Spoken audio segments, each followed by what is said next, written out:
Hello. Thank you for inviting me. I'm Bruce Daisley. I was a technology leader for a long time. I ran Twitter across Europe, Middle East and Africa for a few years. And before that, I helped set up YouTube in the UK. And along the way, actually, I just became obsessed with workplace culture. Partly because tech firms try to pretend to us that they've got all the answers when it comes to workplace culture. They claim that somehow their culture is channeling different levels of knowledge and understanding than the rest of us. And so I found myself recognizing that that wasn't necessarily my experience of being in a tech firm. I set about thinking, well, I wonder if there is a way to plug into the matrix of better culture. So I became a best-selling author on that. I also do a podcast on those themes. So that's what I'm sort of come here in that's my credentials to come here. And if you are interested in that, by all means sign up to my newsletter, eatsleepworkrepeat.com. But what I wanted to talk today about was something slightly different. There's a really intriguing thing, I think, that has a relevance to anyone who works in education. Over the last few years, there's been some really intriguing evidence about how the world is changing and how maybe a younger cohort are changing. I'm always a touch skeptical of generation terror and the notion that any successive generation is somehow made of lesser fabric than the one that we come from ourselves, because this has happened since time began. That I think I was reading recently some 17th century writing of a local vicar in a church in central London saying how he believed that the next generation of kids were just frightfully saucy and unable to cope with the vagaries of life. And that frightful sauciness, I suspect that weakness of character is something that every generation has always perceived. And there's some work that's been done over the last few years by a Stanford professor, Jean Twenge. She's written some work that she thinks reflects how younger generations are maybe weaker than the generations that came before. And there's something intriguing in the fact that she went back and she repeated this work in 2020. She was expecting someone who was setting about really to catalogue the way that young people were less capable than the generations that came before. She observed something strange.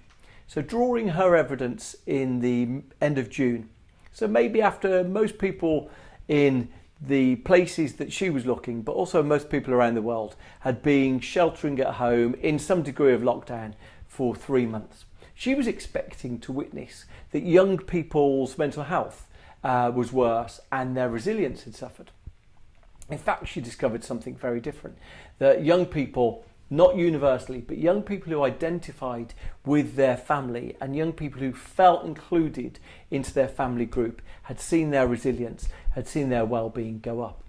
Really intriguing, because it gets to the heart of sometimes how we make mistakes on resilience and how we perceive it wrong. A whole load written on resilience, and one of the things that you discover when you explore resilience is that there's a whole load of baloney written about it.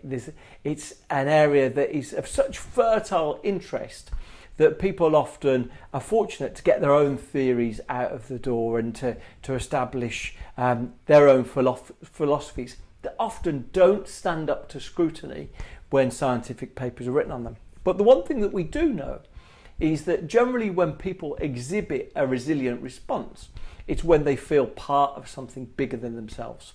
In fact, there's some brilliant work that suggests it took heart patients who'd had a heart operation in their 60s, and it said by joining a group, by being part of something, by these people, if they came out of heart operation and they joined a group, their chance of survival doubled merely by joining a group.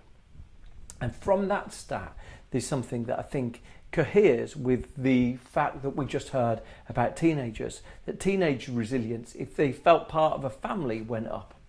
And this is the fundamental thing that I think is relevant to all of us. Resilience is a collective thing, not an individual thing. While it might suit a lot of people and a lot of organisations to tell us that we need to be sent on resilience training and we need to be more resilient. In fact, the examples of resilience we tend to find in society in real life are that where a collection of people found resilience. And I think that's really relevant for all of us right now as we're conceiving of what the lessons and the pitfalls of the last 12 months are. The more that we felt isolated, the more that we felt alone, the more that we found situations hard to deal with. And so that might be in our professional capacity, in our personal capacity. When we felt isolated, the world has felt overwhelming. And I think this is the really critical lesson of any of us as we look forwards. What can we do to make sure that maybe in an evolved way of working or in a way where there's going to be more distance learning or more distant collaboration between people, how can we make people feel part of something bigger than themselves?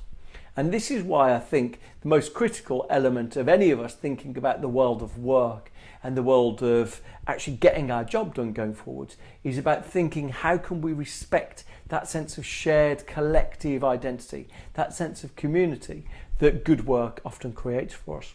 There's a wonderful professor who writes a lot of these things, a woman called Sigal Barside at Wharton Business School in Penn State University. And she talks about companionate love. She talks about when you see teams that have exhibited high degrees of performance, they often demonstrate something, which is this collective group affiliation. They feel like they've all got a shared identity and they all feel like they're almost, they love working with each other. And you might reflect actually, when any of us think of our best ever jobs, when any of us think sort of what was my favourite job, what was my favourite time in my career, generally we reach for the times not just where our organisation was achieving knockout results, but we reflect on those times when we laughed a lot, when we really enjoyed being around people in work times and out of work times.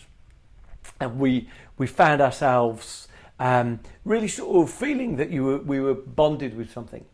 And I think specifically as we reflect on the last 12 months, this is one of the things that we've really suffered from the absence of.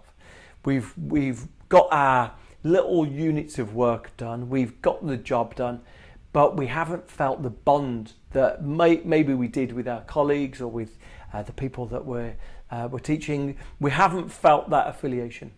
And recognising the importance of that is no doubt going to be one of the most important things that will help us get into a place where our jobs become more rewarding again and we reach a stage where we feel like our jobs have got some degree of purpose to them.